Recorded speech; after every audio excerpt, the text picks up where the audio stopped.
Hello. Hi. Yeah. Hi. So you guys can hear me? Yes, sir. Yes, sir. Okay. Excellent. So I can see that there are some 27 participants. So without me, I guess it is like 26 of you have joined. Uh, so I mean, we'll of course wait for some more time before everybody joins. Uh, I guess that this is not your first Zoom class, right? Third. Second, oh, third.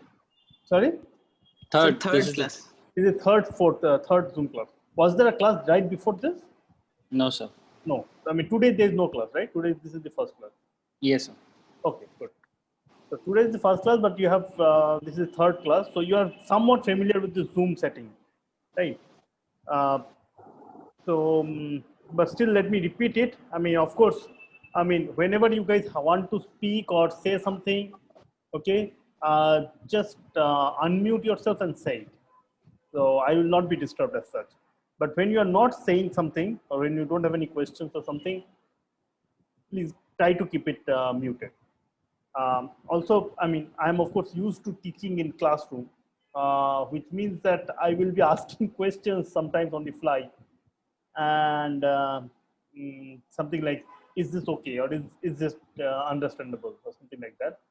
And I would expect at least some of you to kind of unmute yourself and then answer to it so that I can get some feedback from there. Okay.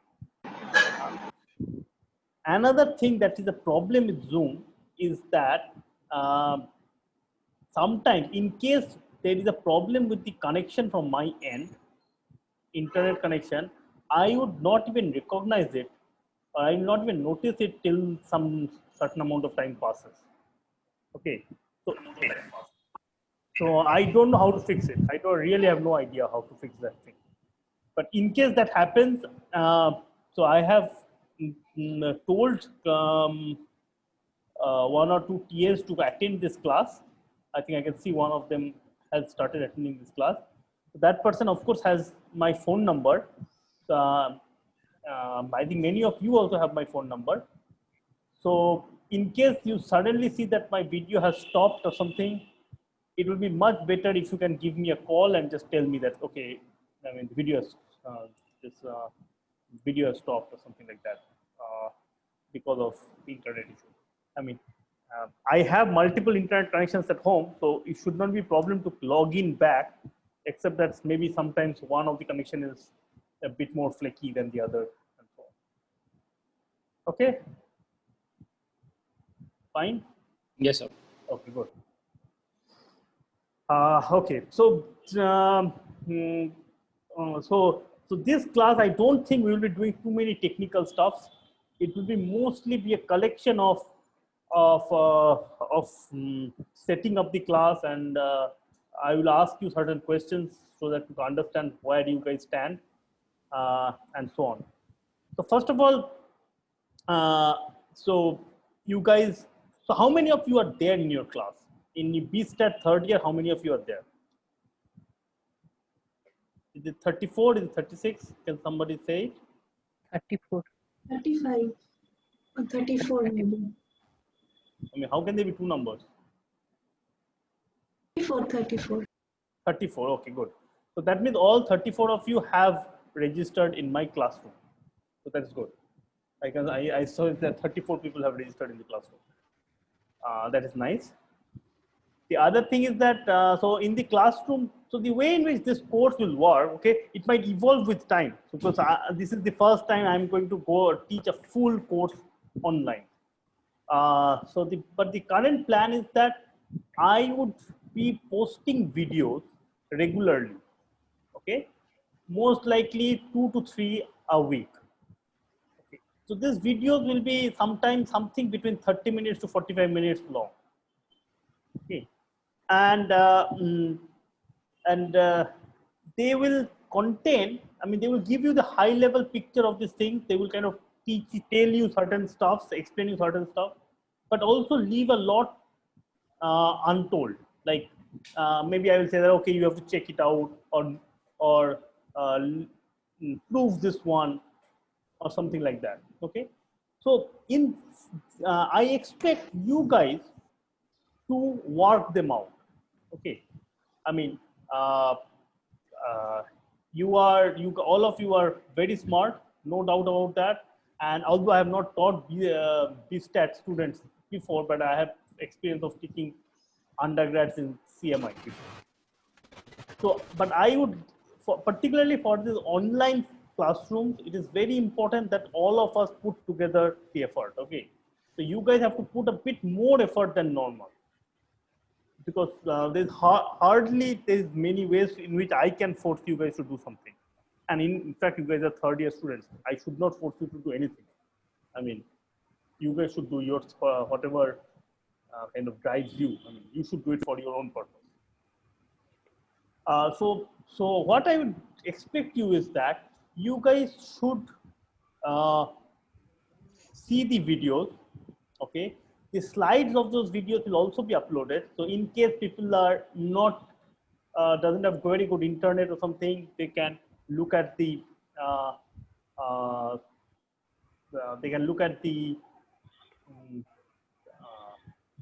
slides and try to follow them. Okay, and try to solve as many questions, or try to solve, I mean, fill in the gaps in some sense of whatever has been done. So these videos are, of course, video slides, and maybe there will be some notes at some point of time. They are going to be supplement to the stuff that are there in the book.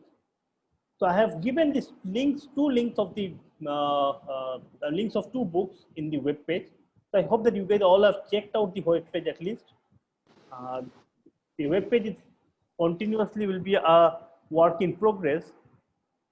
Okay, because we will be keeping on adding and removing stuff. Please keep an eye out on the web page stuff.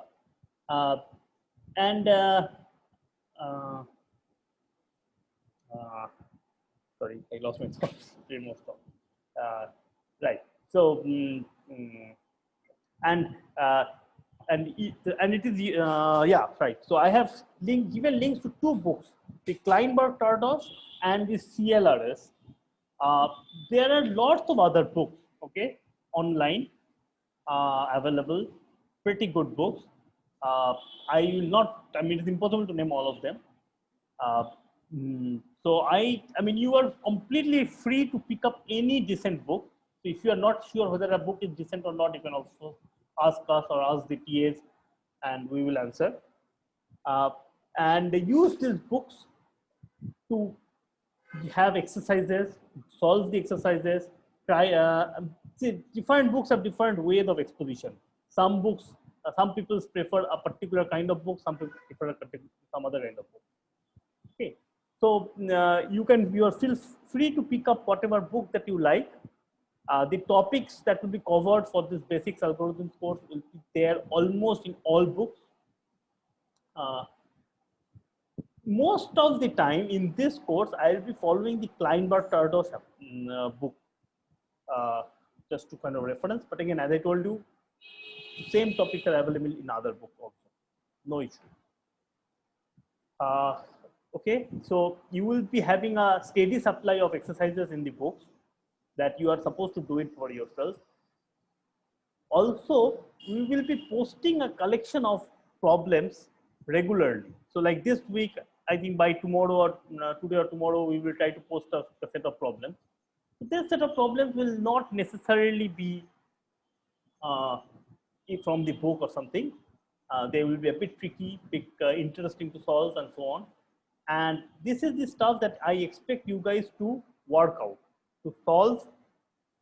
And okay, you have to write it and upload it in the classroom. I don't know whether you guys have ever used Classroom before or not, but then the assignments will be posted in the classroom. You can download the assignments and you can upload your results or solutions in the classroom. Okay. It's an algorithms course, so it would be not objective type. I mean, you have to write it out. Okay, you have to write up certain like algorithms and all. You don't have to. I mean, most of the stuff you can write it on a pen and paper, or in this case, not on a pen and paper, but on a online document, uh, like say Word, or make a PDF out of something. Or there are some even better things that are available for LaTeX or Overleaf and all. So the TAs can help you out or give the correct links to things that you can use for writing up your solutions and uploading it. Okay.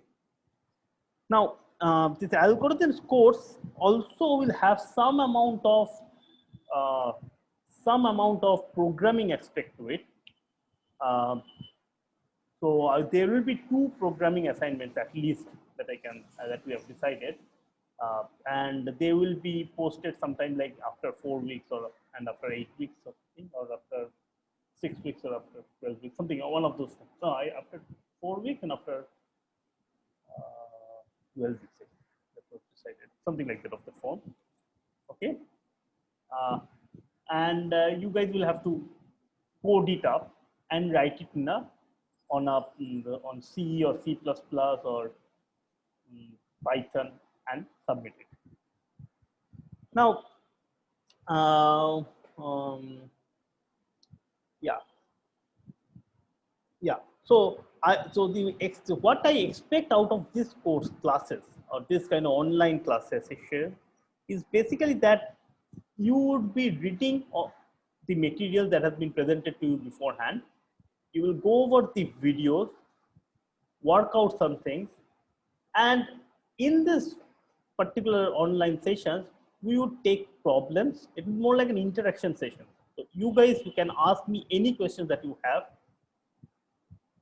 regarding whatever has been covered so far in the class, or whatever has been uploaded in the this YouTube channel or the classroom or the web page. And also maybe sometimes I would kind of supplement this the video lectures with some slightly more details of stuff and all. Okay. But this medium, Zoom medium, I don't want to rely on this Zoom medium as the main source of class, because this Zoom medium seems to be a bit more flaky than normal, and let's see how it goes. Okay. So for now, I will be uploading the videos, and I expect you guys to go and do it or watch it at your leisurely time, and come back and ask questions and so on. Okay. So also we plan to have one more session, or maybe out of these 2 sessions, one of the sessions can be taken by the TAs, which will help in case sometimes if somebody else explains the problem to you, or so the doubt clears your doubts, it might be easier for you to understand. So that would kind of serve the purpose. If the TAs come and clear your doubts, maybe that would help you in getting your doubts cleared in a better way. So maybe you can have an extra session, this kind of online live sessions for the TA's interaction session, or one of these 2 sessions can be used for TA's interactions.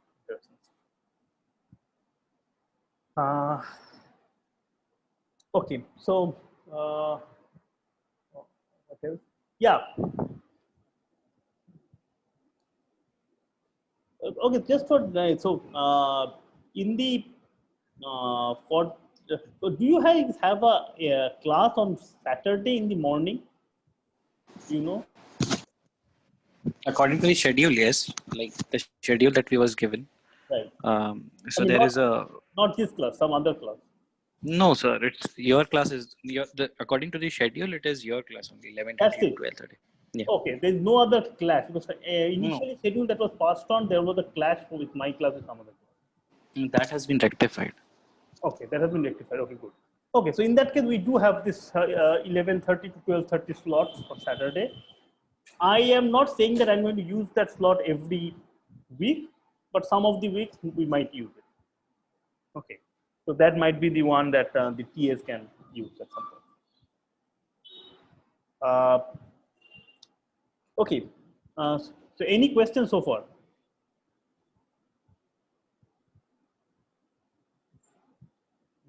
Okay, I guess there's no Sir, question. can you please Yeah. mention what are the topics from programming unit 2?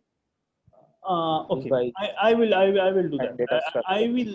Okay, so today what I will do is that I will ask you a few questions to get some more feedback from various things, that what you have done and what you not have done, and then for the rest of the class, which is maybe 20 minutes or so, I would be explaining you high level what do you expect out of the algorithms course. Okay, kind of some amount of it has been explained in the first video, but yeah, so there I'm sure that there is a lot of misunderstanding about what this algorithm is, how does the algorithm differ from programming, how does algorithms mathematically correct, is it a kind of a pseudoscience or is it actual science, kind of stuff like that, is it a programming based stuff and so on, but we will come to that. Just yeah. Any other questions? But for now, let's just say that any other questions about organization? Yeah, somebody wants to say something? Yeah, so the mode of doubt clearing would be Zoom sessions and email. Like, what will be? Email. In the classroom, there is a way in which you can post your comments or doubts. Okay, so there will be TAs who will regularly monitor the classroom. So that they can kind of communicate with you guys. But also, if say one of you have a doubt, you can just send post it in the classroom, and the rest of the students, if they have a solution to that, they can also clarify it. So it's a more like a interactive stuff that will happen. Okay. Of course, Okay, you can send an email. You can ask in the Zoom. These are the two very certain options that is there. Okay. In case I would not say that. So I would say that don't use our personal phone that often. Okay. I'm not saying that you don't use it. I'm sure that you many of you have my phone number.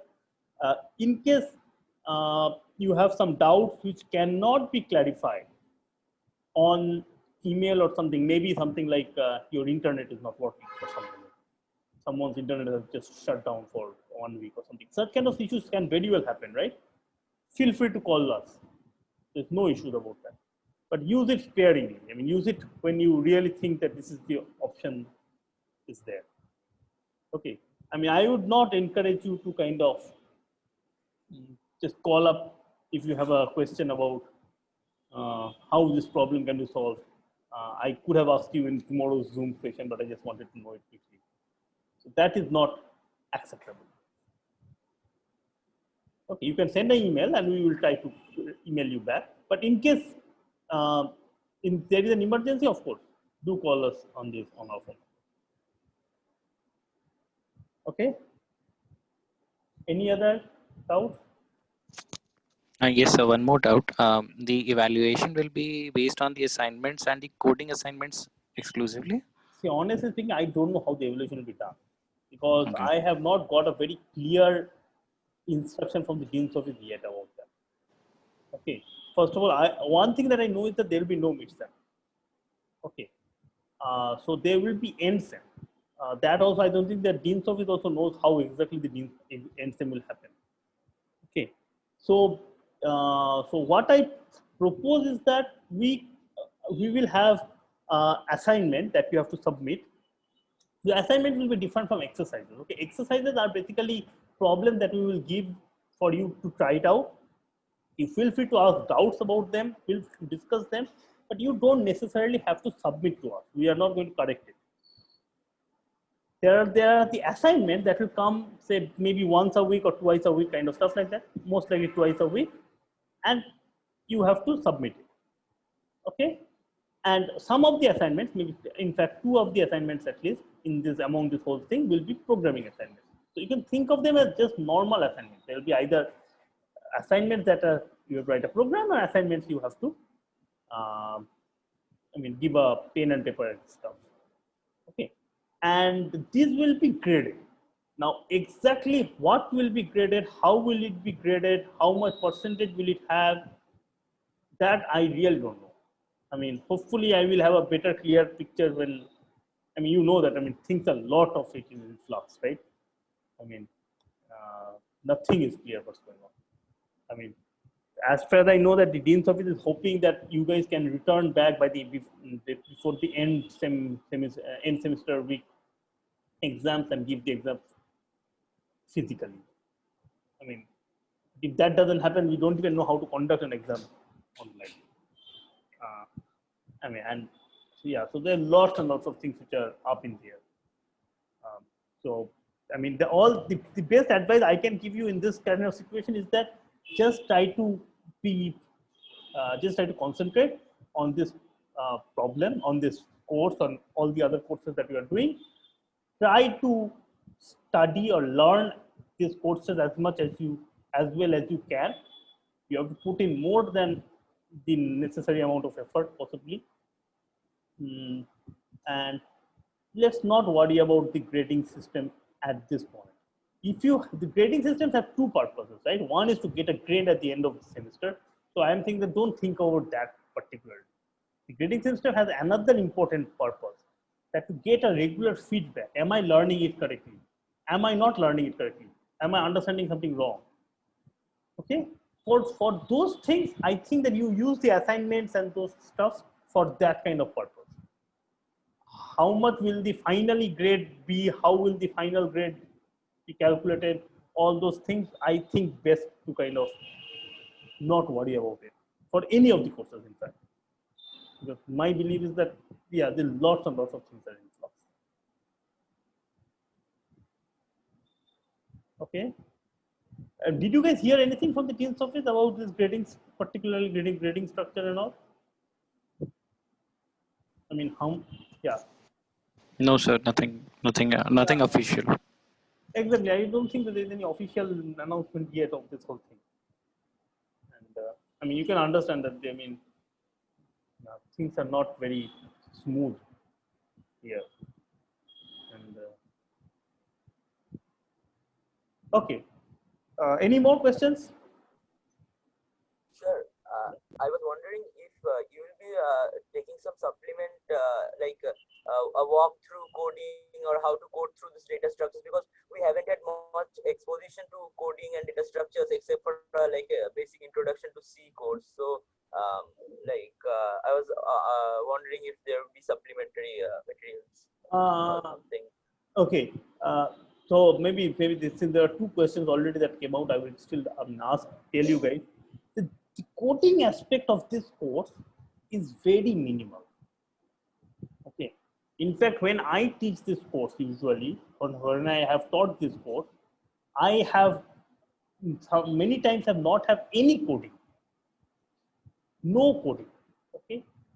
So what is an algorithm? An algorithm is nothing but a step-by-step instruction to solve something. And what is it that we want? We want to reduce the number of steps. Okay, there is no model, there is no coding at all in the description. The first algorithm came out over 2000 years ago. You know that there was no coding, right? Many of the algorithms that we will be learning was developed sometimes in the mid 1950s to 1970s kind of stuff. That time also coding was just coming out. I mean, it was not even there. So the coding aspect is not the more interesting part of algorithm here. So there is two parts. Okay, so there are these. So how it works is that a computer scientist writes or designs an algorithm, says that do this steps, and in that case you will be able to solve this problem, and the number of steps required will be this much time, this much.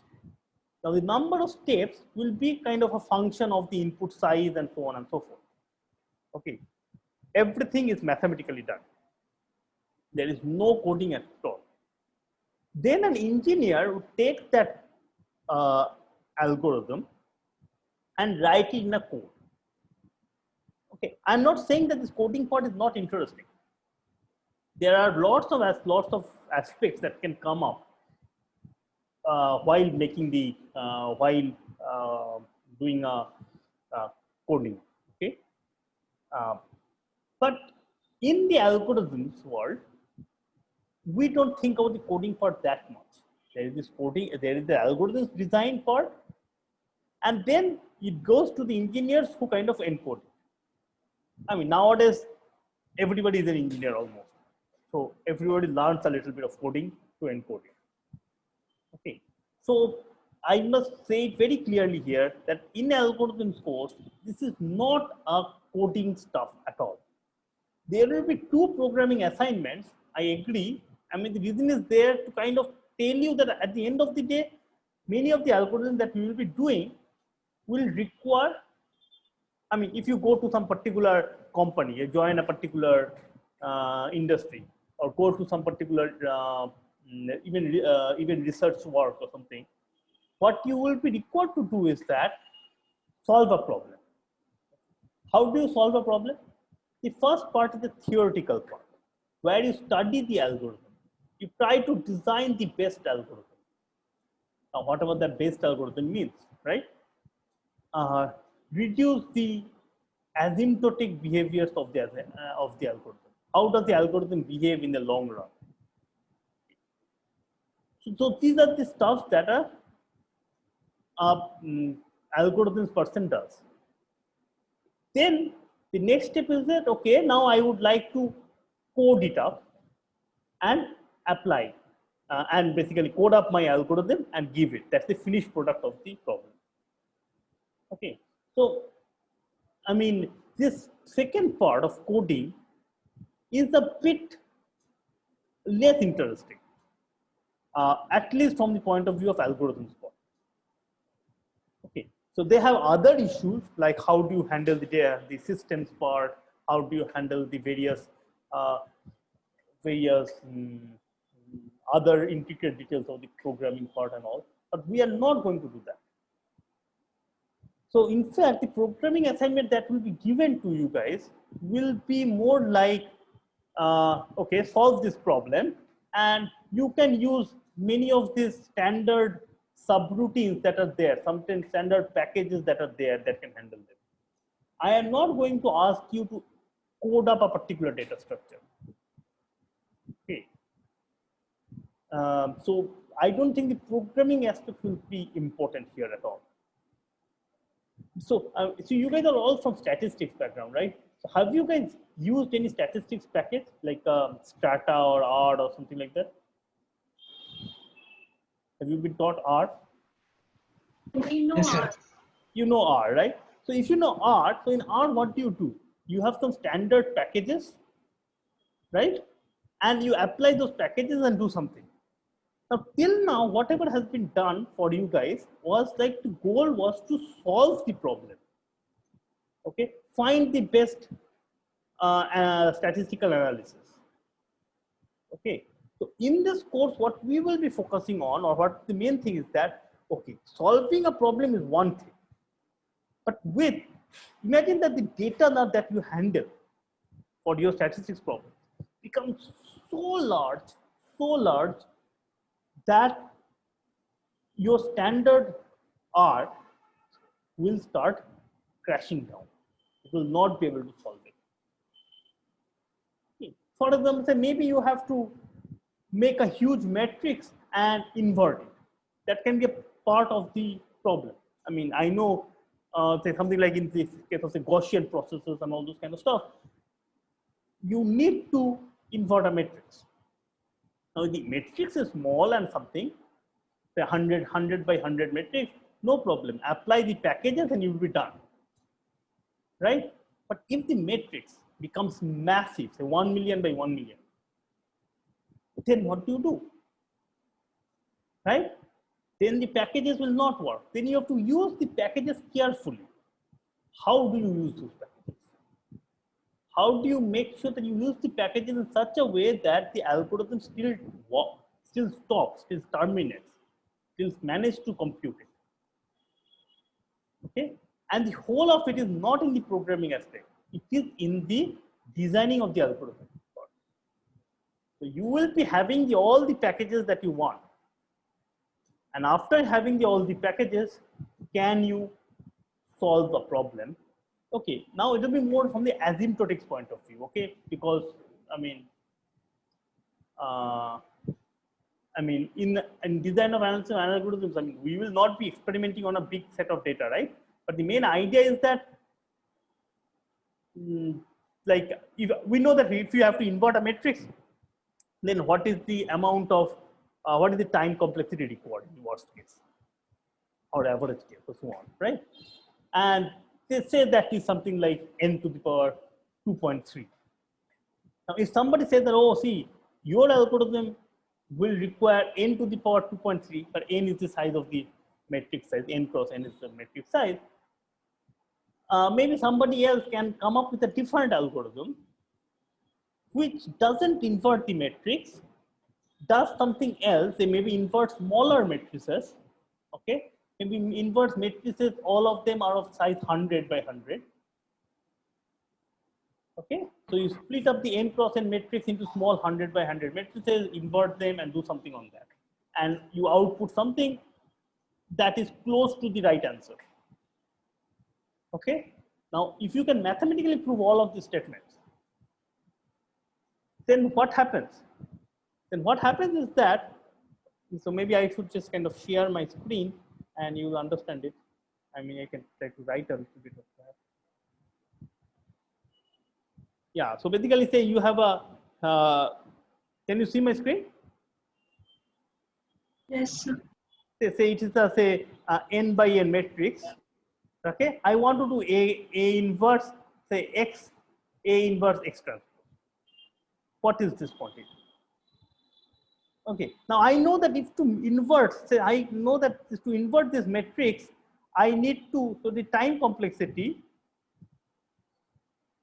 or the number of steps required is of the order theta of n to the power 2.3. Say, okay, these are examples that I'm talking about. Okay, so at least right now the algorithm that I have takes n to the power 3.3. Now this might be too bad.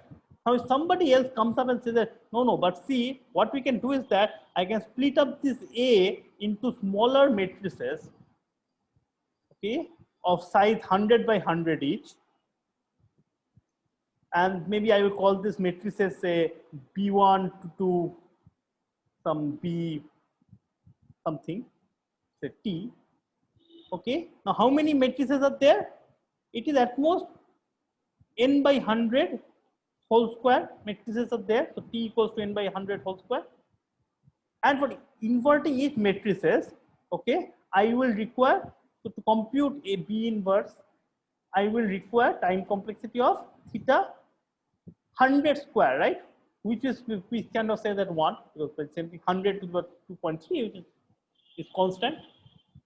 So if you can write this expression, x a inverse x transpose as something like some, I mean, I don't know, maybe some function of, say, I will write it as xi bi inverse xi transpose. Okay. Then for computing each of them, I take order 1, theta 1 number of steps. So the total function can just be, therefore, the total time complexity can basically become, note that here 100 is just a constant, they're all constant, it will become something like theta of n square, right? N square by 10,000 times. So here is someone who has managed to produce a function and a way to compose it in such a way that I can somewhat guess or somewhat produce what is my initial goal at a time complexity which is significantly better than the earlier one in the asymptotic sense. You might be right that this constant here, in this case, the constant is much bigger than here. But this is something that possibly you have learned it in your discrete math, that yeah, maybe the constants are bigger, but that means that if n goes to infinity or n becomes very large, this quantity will certainly be larger than this quantity. So this is a very high level picture of what an algorithm can do. Okay, I have not told you anything. Maybe we can talk about this particular example later on. But this is what we call an design. Okay, so I have actually used a building block that kind of inverts a matrix and somehow managed to use it to produce an algorithm that solves my whole problem at a faster time. Okay, everything done mathematically with full proof. Okay, maybe for small values of n this will not work, but who cares? I am only interested in the asymptotics. Okay, and this is where the algorithm aspect comes in. The person who has managed to design this algorithm of how to combine the smaller pieces into a bigger piece and so on and so forth is the kind of algorithm design. Okay. I mean, if you guys are not happy with say, what is this function that we are talking about, maybe you can say something like this is the expected value. I mean, this statement is wrong, but you can still, I mean, whatever I told is wrong. Okay. I mean, this statement is not right, but I mean, this was just an example that I was trying to use. Okay, this is not right, whatever it is marked in red. But the idea is that this, what if you can do something of that form, then you can do a very good job. Is it fine? Somewhat clear? So in short, programming will come second. It's all about algorithm.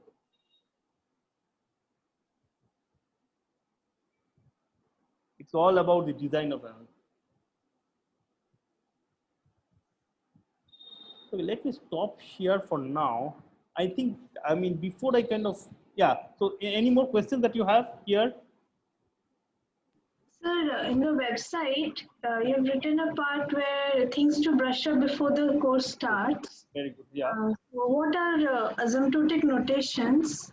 And in the solving of recurrences, which parts do we need to read? Oh, you don't know asymptotic notations? Was it not done in your discipline book?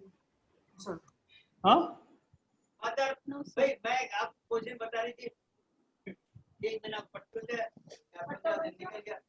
So something like say, I mean, order notation, theta notation. You have not been taught that? No, sir. Oh God. So whatever I wrote here is not, doesn't make any sense to you. Therefore, whatever the theta that was writing.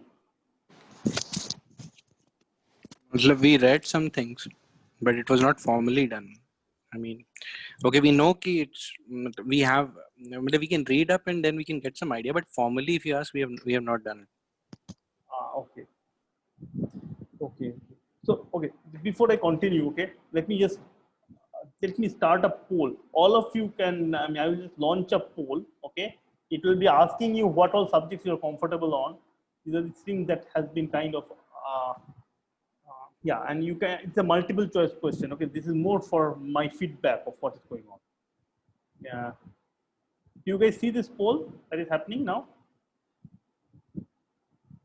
Yes. Yeah, can you just fill them? It's a multiple choice, so you can fill multiple points. Okay. I need to kind of understand what is the situation before I progress.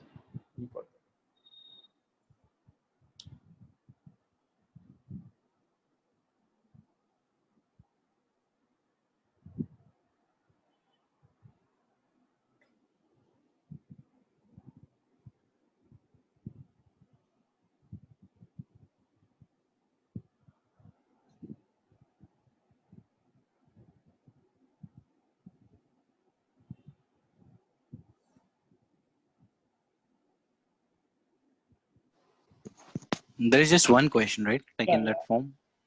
yeah, there's only one question for now. Okay. With one question but multiple choices.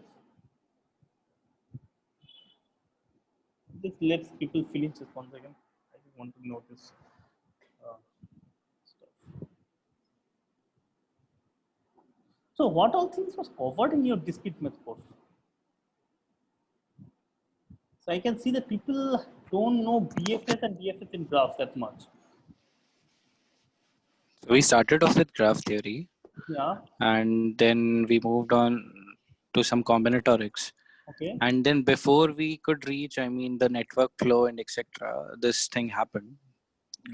The COVID-19 lockdown situation happened. So as for like the the theoretical discussions on the searching part, the graph searching algorithms, etc., Right. were given as assignments and maybe later as the assignments that you to submit. So there was no formal classes on it.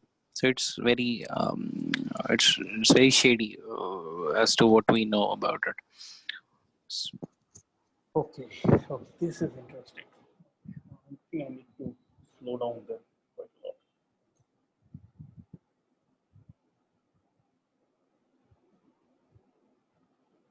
Okay, so as far as I understand is that you guys are kind of comfortable with uh, basic graph theory. So I'm assuming that whatever it means that you are you are fine with discrete probability. That is something that I am expecting from a student from ISI. Uh, DFS and BFS, you guys, some of you are saying that yes, but many of you are telling no. So I need to do that. Okay, recurrences. Okay, have you learned generating functions? Yes, sir. You have learned generating functions. Yes, sir. Okay, so that is good enough for me. I mean, I don't need more complicated recurrences than that. Generating function is more than sufficient for me. Okay, so what I understand now is from here is that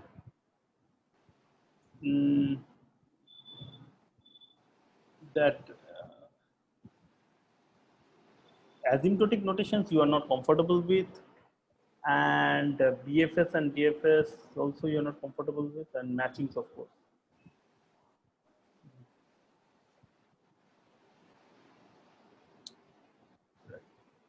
Okay, good. So I think I got some ideas about it. So, so what I can do is that okay. So I mean, today's class we cannot continue for too long, more for 15 minutes. So forget that. So next class, what I will do is that why don't you guys read or study the stuff that has been presented in the video. Okay, I will try to find some good links for learning the asymptotic notations and asymptotic notations. At least that's a very essential stuff. We have to learn that. So I'm stopping the poll for now. Yeah. So we will be doing the asymptotic notations and also I will spend this asymptotic notations in the next class. I mean on Thursday I will do it. I will try to explain you guys that thing here. Okay, so this is something I really need. Asymptotic notations, and also for the BFS and DFS also we might have to spend some time. Okay, good. So no problem. So I think whatever I thought I will cover in first 2 weeks, it will be covered in first 3 weeks. Yeah. Thanks for this feedback. Okay, I need some more like stuffs. Okay. So this is a feedback that I will I have made some more polls here, just just to kind of understand how good your internet connections are. Sir, Yeah. sir, are you going to upload are you recording and uploading this video as well online, or This video is being recorded and I can upload it also, but I will upload it also. But this video might be a bit heavy. Okay. So we will see what is.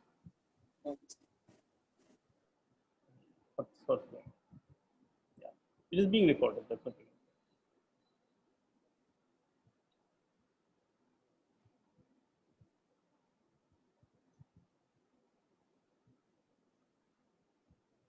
Okay, so I can see that a good number of you are saying that that your internet is good in the sense that you can download videos and other very fine, but you're not very good. I mean, you cannot expect to watch videos online and all. So this is useful. Okay, so that means that. Okay, so So this will help me to kind of understand whether I should keep on uploading videos or not, or should I just do everything online like this in these sessions. Okay, okay, thanks. I will just end this poll also.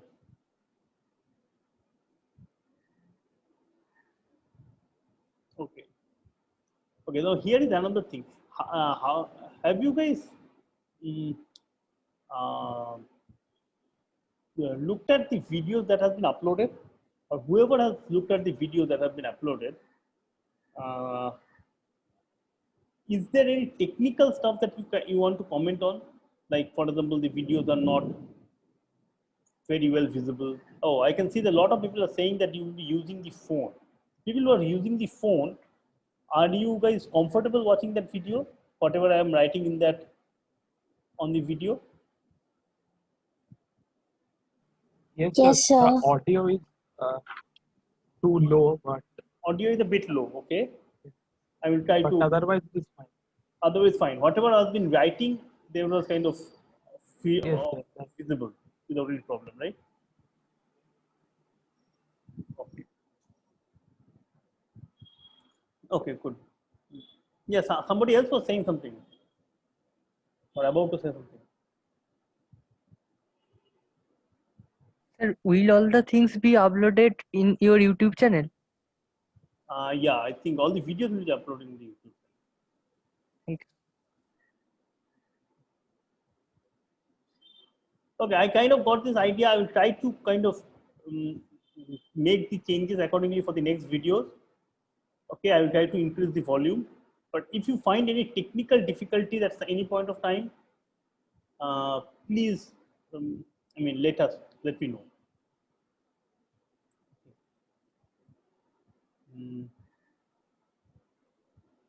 Okay, so now here is the third, the another one.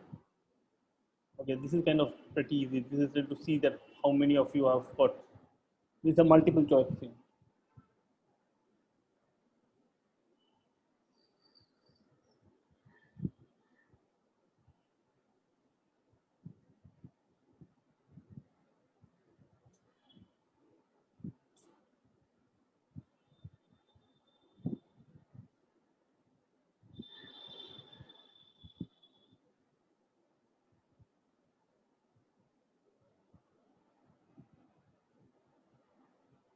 Okay,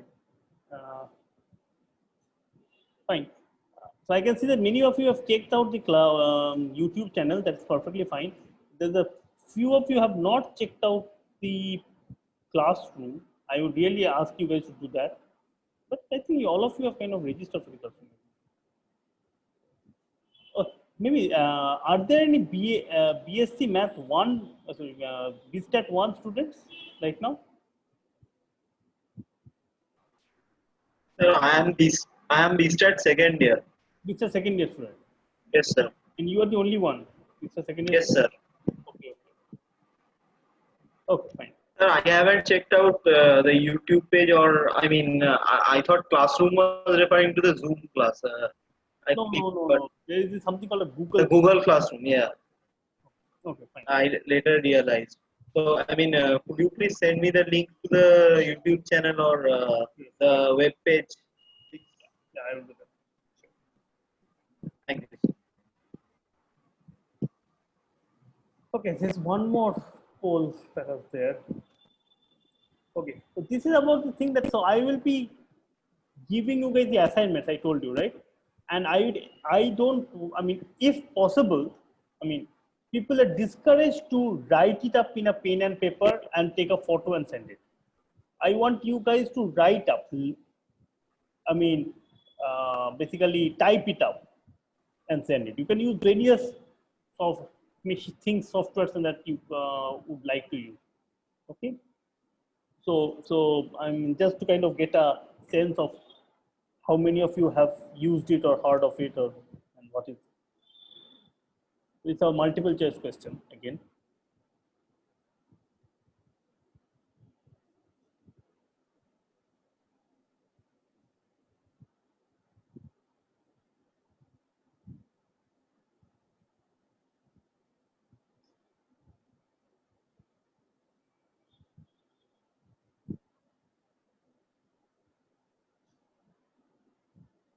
Okay. So I can see that most of you are comfortable with C programming. So in that case, I would kind of request you guys to kind of write up everything in the C programming so that it would be useful for us to check. But yeah, but when the programming assignment comes, we'll have a discussion on that. People who have not yet checked out or got used to this LaTeX and or overleaf version, I think I will ask the TAs to upload the links of LaTeX and overleaf on the web page. Shanton, are you there? Can you just do that? Uh, Yeah, I'm doing it right now. Yeah. Okay, So fine. I'll post it in the chat. Yeah. Okay, okay. Yeah. So this is something that is a very useful thing to learn actually. It's a very nice writing software. It will be used particularly if you go into research. It is now a kind of a almost a must for every field. Okay. It is free. Everything is free, so it's like pretty nice. And I mean, it would be good to kind of learn it and do it. Okay, I think I have understood. I've got some reasonable feedbacks from you guys. Okay. Yeah, I have posted all the course web page, YouTube channel, and overleaf link in the chat of this conversation. Sure. And can you even also maybe post it in the Yeah. web page or something? Yeah. The course web page link is the YouTube link itself. No. There is another course web page. Oh, probably I mixed it up. Yeah. I've wrongly posted that. Okay. Okay. So I think in terms of the overall structure of this course, I have got some ideas about how I want to continue. So I suggest that you guys go and read up, brush up your discrete math, and watch these videos. Okay. And watch the video. 2 videos have been uploaded. Watch them. Okay. Some couple of assignments. One set of assignments will be posted by tomorrow. Certainly. Try to work them out. And on okay. Also, there are lots of nice places where you can get stuffs about the asymptotic notations and all. Feel free to read them as much as you want. We will also post some nice links for that, for the asymptotic notations, particularly for now, and also for the graph algorithm, the BFS, DFS at some point of time. So next class, which is on Thursday, we will try to go over asymptotic notations at least, and some more discussions. Okay, particularly the second video that I have posted, that is possibly, I mean, that has some nice important concepts that you really need to understand. So if you are not familiar with it, we might have to go over it once in the class. Okay, so I mean, I don't have much time. I have just 5 more minutes in this class. So to recap, I would like to say that this algorithms course is not about programming. Okay, so if you don't even know programming, or if you know very little programming, that is perfectly fine. Okay, this algorithms course is exactly a kind of a continuation of discrete math course. Okay, that is how programming algorithms courses are usually designed. Okay, so there is, I mean, everything that we will do. I mean, if you have seen the first lecture that has been posted, first video, I've told at the end that there are some non-theoretical aspects of algorithms also. At the end, I've talked about the empirical studies and all. But for most of the things that we will be doing in this course, it will be hardcore mathematics. It will be hardcore proof of correctness, the proof of time complexity, the number of steps, everything will be based on pure mathematics. Okay, they will be all hard facts. It is not like, oh, you have designed the algorithm, I have designed the algorithm, your algorithm is faster than mine just because your computer is faster. That is not how algorithms work. Okay, it is, the algorithm speed is not dependent on what program you are using or which software you are using or which computer you are running it on. We define the correctness or goodness of algorithm, or the goodness of algorithm in terms of speed and all, in terms of the number of steps done, steps required. Okay, and usually we would, I mean, since you guys are not comfortable with asymptotics, I cannot say too much about it. But the main idea is that if I have a function, if I give you two functions, one function is n squared, say 10,000 n squared. This is the first function. Hello, are you guys there? Hello? Yes, sir. Yeah. Yes, sir. Yes, sir. I suddenly saw that some internet was a problem. Yeah, just 1 second. Let me just share you once. Yeah. So if I have two functions, okay. So our first function f1 of n is any real numbers or natural numbers you can think of, is say 10,000 n square, and I have another number. This is say 5n, and I have the third number, which is say 2 to the power square root n. Fourth number is 2 to the power n by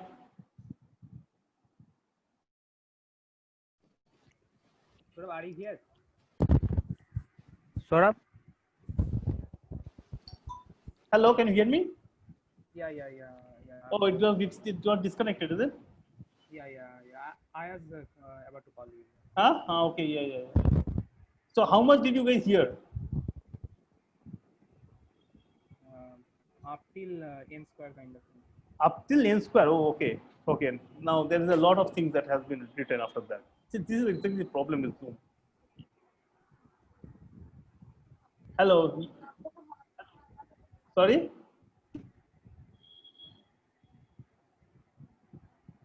Okay, so you guys can see this one. So I've written this kind of 5 functions. The question is that which of these functions grow faster? Okay, so I have this. So now one would say that, oh, this function, look at this function.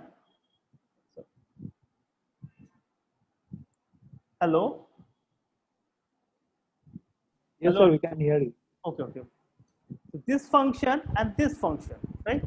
One would say that, oh, see this function, like put some n equals to 50, and you see that 2 to the power 50 by whatever, I don't know how many zeros are there, some 10 lakh or 20 lakh, 100 lakhs.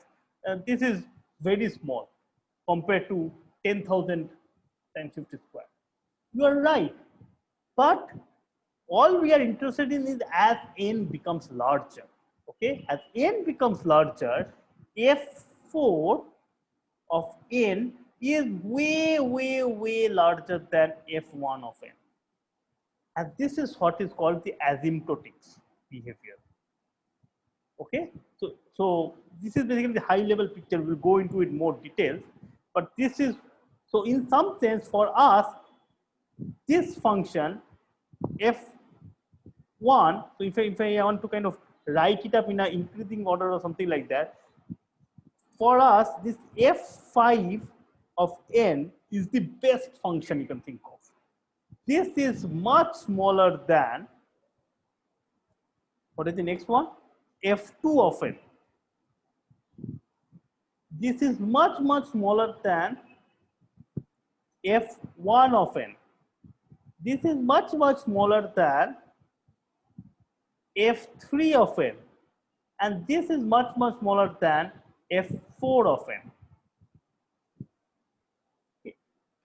This is what we call as asymptotics.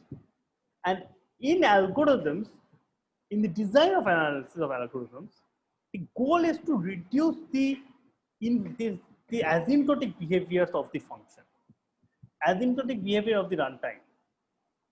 Okay, that is what we will be trying to do. that might lead to sometimes not very good algorithms, at least for the time being. But the idea is that as the size of the input becomes larger and larger, the algorithm with a better runtime in the asymptotic would outperform the function with a worse runtimes in the asymptotic. Okay, so throughout this course, this is what we will be dealing with. Okay, our goal is to design functions with better and better runtime, and runtime I mean the number of steps, not the number of seconds that it runs on a particular Pentium 5 processor and so on. That is not what we are talking about. Okay, it is literally the number of steps done.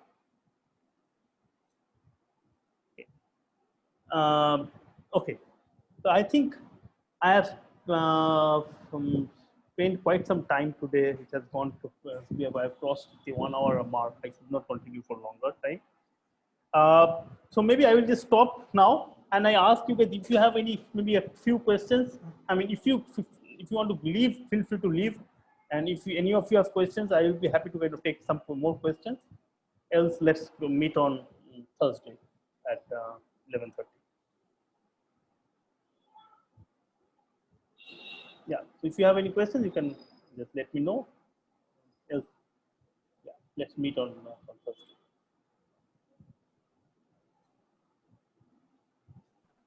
Sir, yeah. Will we need much else except graphs from discrete math? No, graphs I always mean discrete math, by the way. Yeah. Huh? Yeah. Graphs is always means discrete math. When I say graph, it is discrete math. Graph. Oh. Meaning graph theory graph, not graphs in the, not an X and Y axis. No, that's fine. Not plotting a graph. Okay. Yeah, I mean, would we require much else? No, don't worry. So whatever will be required, if you are comfortable with whatever has been done in discrete math, I will be happy. I mean, if I require more, I will teach you. That's no problem. Yeah. Oh. Okay. Thank you.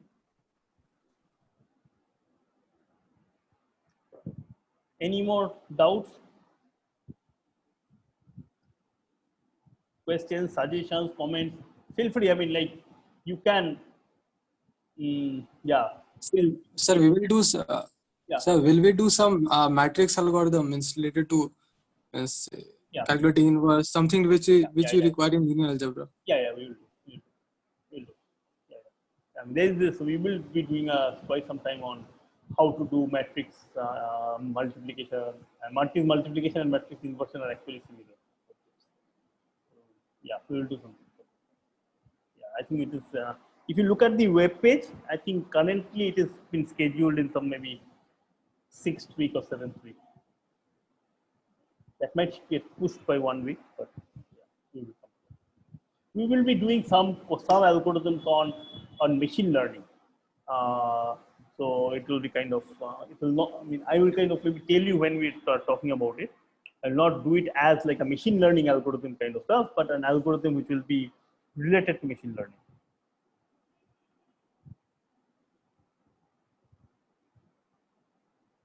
Okay, somebody has just sent me an email. Now I'm a bit confused about it. It says that Rohit Kurian, his computer crashed in the middle of the class and he could not rejoin the class. I have no idea what's that. Okay, I'll just try to see what's going on. Okay, any other questions? Oh, somebody has raised the hand. Yeah. Tadu Sri. Sir, in the lecture video, I have a doubt. Okay, which one? First one or second one? The introduction. Okay. So, for the algorithm for computing the GCD of two numbers. Yes. You said that the time complexity is 2 log minimum AB plus 1. Right. Since the remainder reduces by a factor of 2 in every alternate iteration. Right. So my doubt is, shouldn't it be log minimum AB base 2 plus 1? Yeah. Okay, it is log minimum base 2. Yeah. So I mean, I sometimes forget to write the base, and you will soon realize that many times when we write the base, many times when we say log, it is under base 2. Okay, most of the time. Okay, because in computer science, there's a lot of this. I mean, it's kind of a Boolean algebra and stuff, right? It's like a yes/no answers are coming various times. So most of the time when I say log, it will mean log base 2. In case I forget to mention it. Yeah, you are right. It is log base 2. Okay, sir.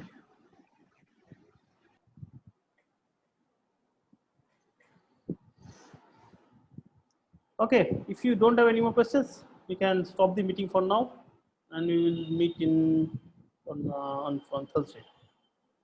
Okay. Okay. Bye. Thank you, sir. Yeah. So I'm just stopping the meeting for everyone. Or do you guys want to continue discussing among yourselves? If you want, I can leave this meeting on, and I can leave the room. Whatever you want. So I have one query, but it's not. I don't know how relevant it is Okay. for Yeah. now. Go Like you in the first introductory video, you asked us to think about the or study this, see the Wikipedia page, and see the average case runtime of the GCD of two numbers. Right. When they were uniformly chosen from the set 1 to n. Right. So I think what the discussion there is not very clear. I mean, they have used some kind of a smoothing function, and then they have derived some approximate. Not very.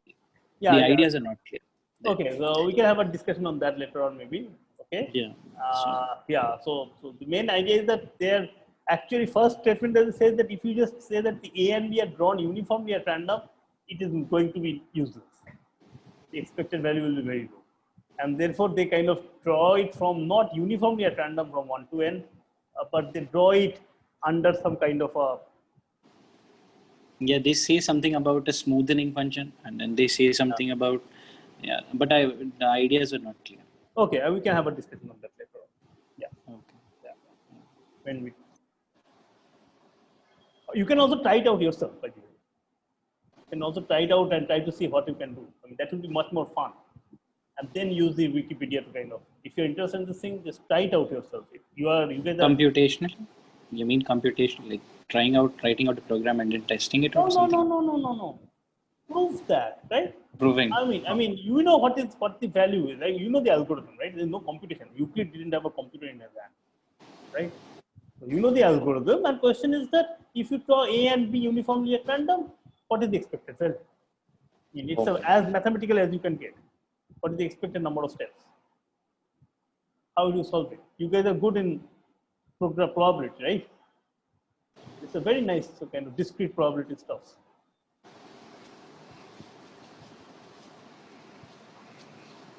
Okay.